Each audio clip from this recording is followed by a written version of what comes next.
नमस्कार, मैं doctor Saurabh Jain, consultant orthopaedics and sports medicine surgeon eight Apollo medics hospital Lucknow.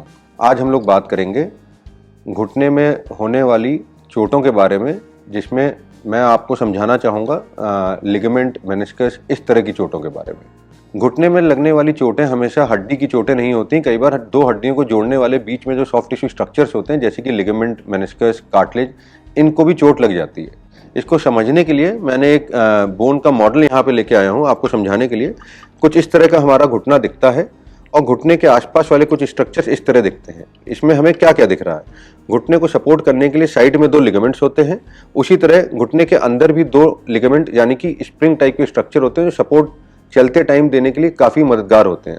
जो side वाले लिगामेंट्स होते हैं उसको हम यहाँ से कहते हैं medial collateral ligament, lateral collateral ligament.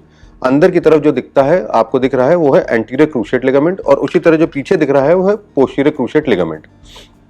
Suddenly आप देखिए जब घुटना मुड़ा तो क्या हुआ, इन लिगामेंट्स पे जोर आया। हड्डी में भले कोई चोट ना आए, लेकिन लिगामेंट खिंचने की वजह से वो कई बार टूट जाते हैं।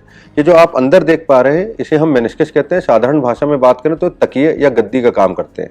अब पहले हम लिगामेंट के बारे में बात कर लें। लिगामेंट एक स्प्रिंग की तरह का स्ट्रक्चर होता है। जब इस तरह की चोट लगती है जिसमें घुटना एकदम से सडनली पूरा मुड़ जाता है, तो कई बार स्प्रिंग टूटे भले ही ना, लेकिन उसका जो इलास्टिक प्रॉपर्टी होता है वो खत्म हो जाता है, यानी कि उसका इलास्टिक रिकॉइल खत्म हो जाता है। अब ऐसा मरीज जब चलने की कोशिश करता है, तेज तेज चलने की कोशिश करता है या अनइवन सरफेस पे चलता है, तो स्प्रिंग वाले स्ट्रक्चर के ना होने की वजह से उसमें गिरने की टेंडेंसी बहुत हो जाती है। इसका इलाज पहले के ज़माने में पूरा खोल के चीरा मार के किया जाता था। अब टेक्नोलॉजी इतना डेवलप होने की वजह से ये हम लोग सर्जरी की होल के द्वारा, यानी कि जरा सी पेन की निब के बराबर के छेद से घुटने के अंदर जाके इसको अच्छी तरह से कर सकते हैं। इसकी वजह से जो घुटने के अंदर लचकपन आ रहा था वो तुरंत से खत्म हो जाता है और मरीज विद इन 2 वीक्स अपनी डे टू डे एक्टिविटी से वापस जा सकता है। ज़्यादातर पेशेंट सर्जरी के तुरंत 4 घंटे बाद अपने पैर पे चलने लायक हो जाते हैं और स्वयं अपने पैर पे चलते हुए वॉशरूम जाने लायक हो जाते हैं।